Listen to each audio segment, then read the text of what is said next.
Olá pessoal, boa tarde, boa tarde. Quem fala aqui é Drive Portugal. Hoje em Lisboa, esse é o trânsito da tarde de Lisboa, horrível. Um dos piores trânsitos que eu já vi. Não vou falar aqui em relação aos condutores, que são muito ruins. Os condutores de Lisboa são muito ruins, mas é trânsito é trânsito, né? Vamos embora. Estamos passando aqui pelo sítio da Alvalade, do meu lado esquerdo, o estado do Alvalade. E aí vamos embora. Muito trânsito na frente.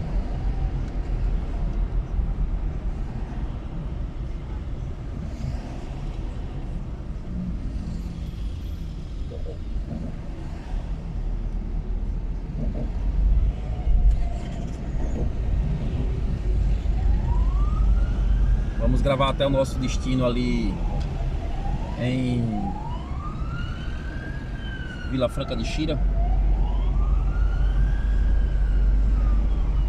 Queríamos mandar mais rápido, mas não tem como mandar mais rápido.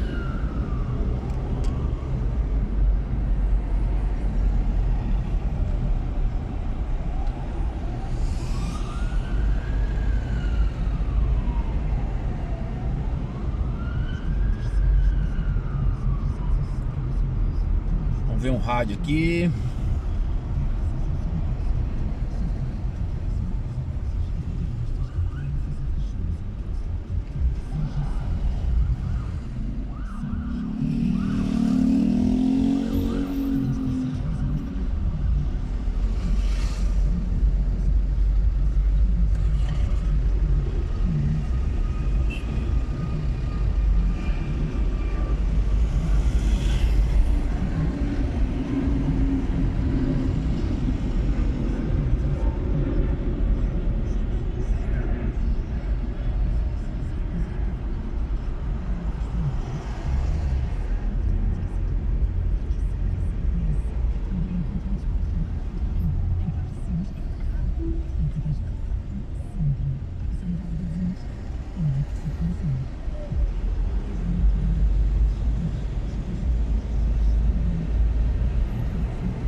There's a slightly different surroundings here because the group has moved to a new studio. We've gone up in the world from the basement to the first floor.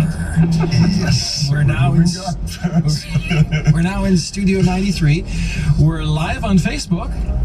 And we're going to be live apparently next week on... Are we live on YouTube now?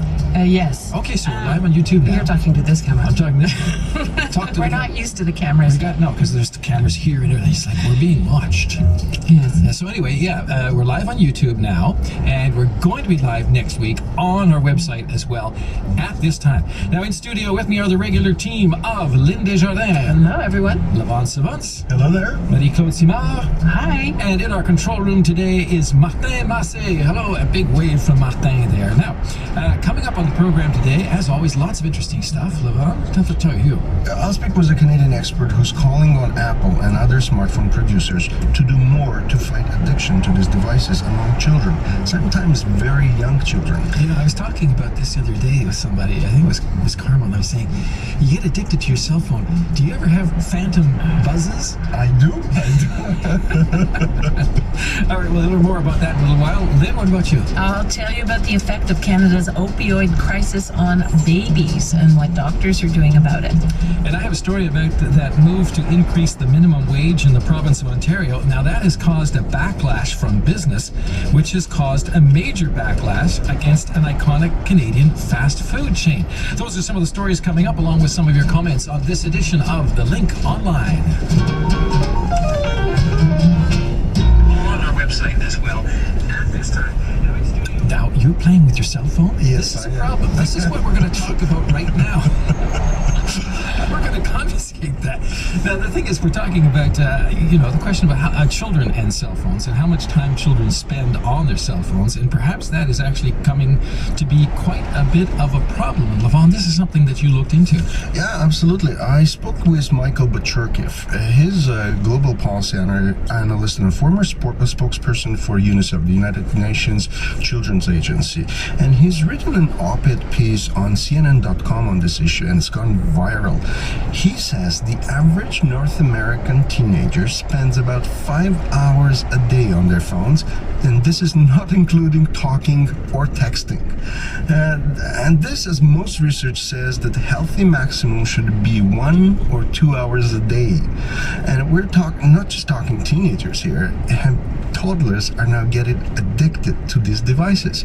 The situation is especially acute in low-income families, where more than half of babies aged 2 are using smartphones and tablets. Aged 2. And Bachurkieff says it's wreaking havoc with their mental health system and just general health. Yeah, let's find out.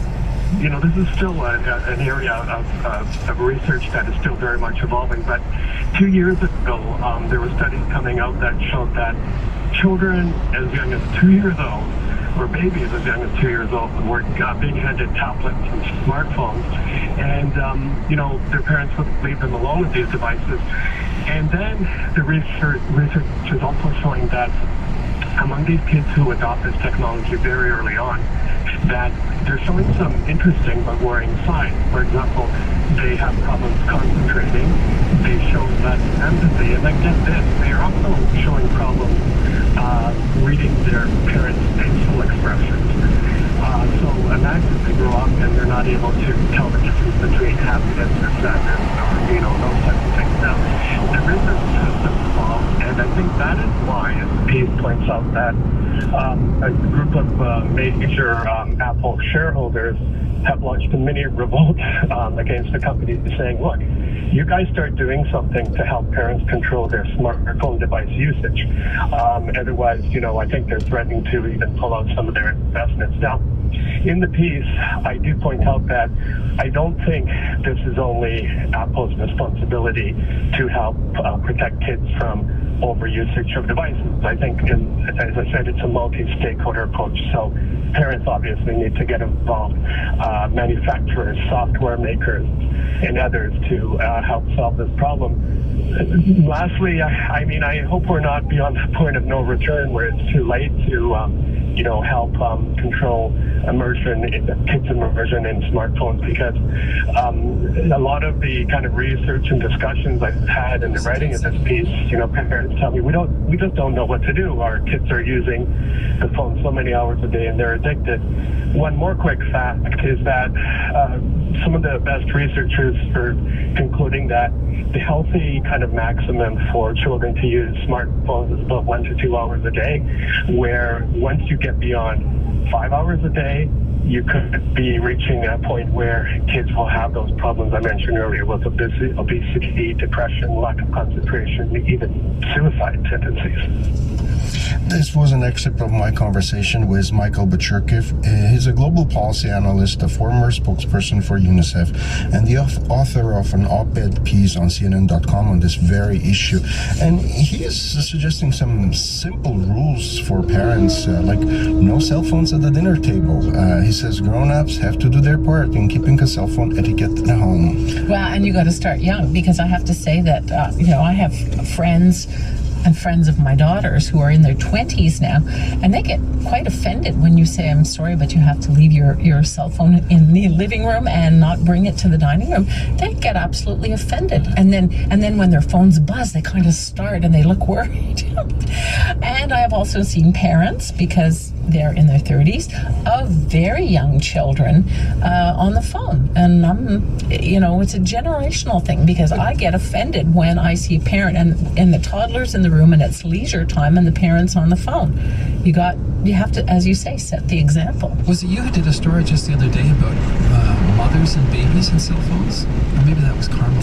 Yeah, it was Carmel. Breastfeeding mothers. Yes. It's because they're looking at their phones and not the babies. And I guess I didn't read the story, but the psychologists say part of the mother-child bonding is the baby and mother looking at each other, and as the mother's looking at the cell phone, they kind of miss that. 1 or 2 hours is that's a lot, even if that is the sort of the recommended daily dose, Yeah, but guess what? They're spending much more than that. And the thing is, we don't know what is it that they do at night. Like, I have a teenager who brings his cell phone to bed.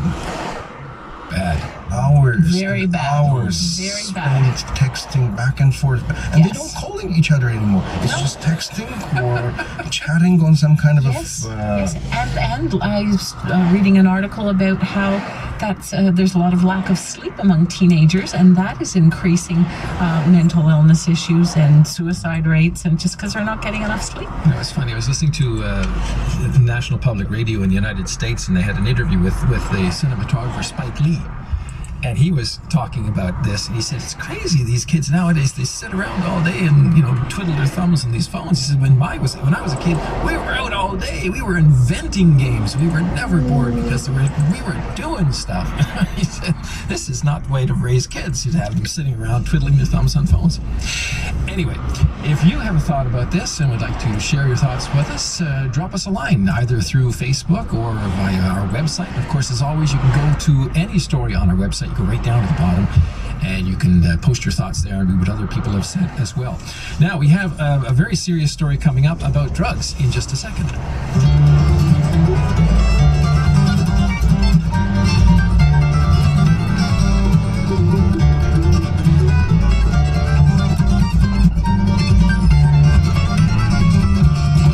Well, we have posted a lot of stories in the past about the opioid crisis in Canada, and that's connected with fentanyl and other addictive drugs, and that has caused a lot of deaths across the country. The province of British Columbia has declared the situation there to be a public health emergency, and this week we heard about some effect on babies in Canada. And Lynn, this is, it's just shocking. You looked into this. I did, Mark. Apparently the statistics are that between 2016 and 2017, an estimated 0.5% of all newborns in Canada were born with neonatal abstinence syndrome. They're not calling it addiction, but basically it's 1,850 children born of mothers who took either prescription or illicit opioids and suffered effects from it. So these babies are born, they may have persistent crying, poor sleep, poor eating with weight loss, and in very serious cases, seizures.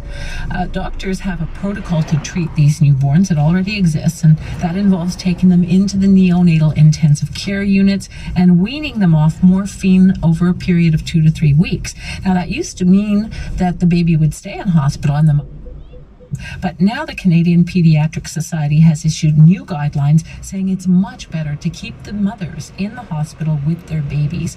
The author of the guidelines is Dr. Taylor, and he is chair of the Society's Fetus and Newborn Committee.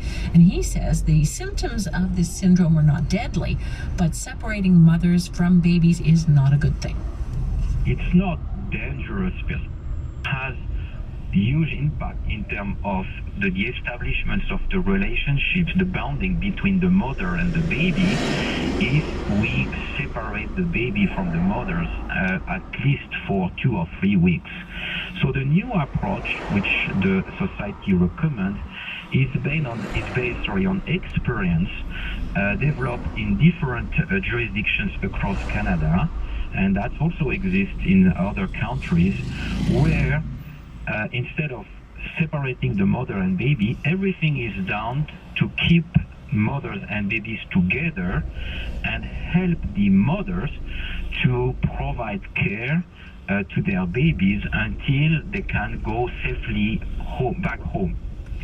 And those programs, we used to call them rooming in model of care, and they have been implemented across the country, Vancouver, Edmonton, Kingston, and many other places.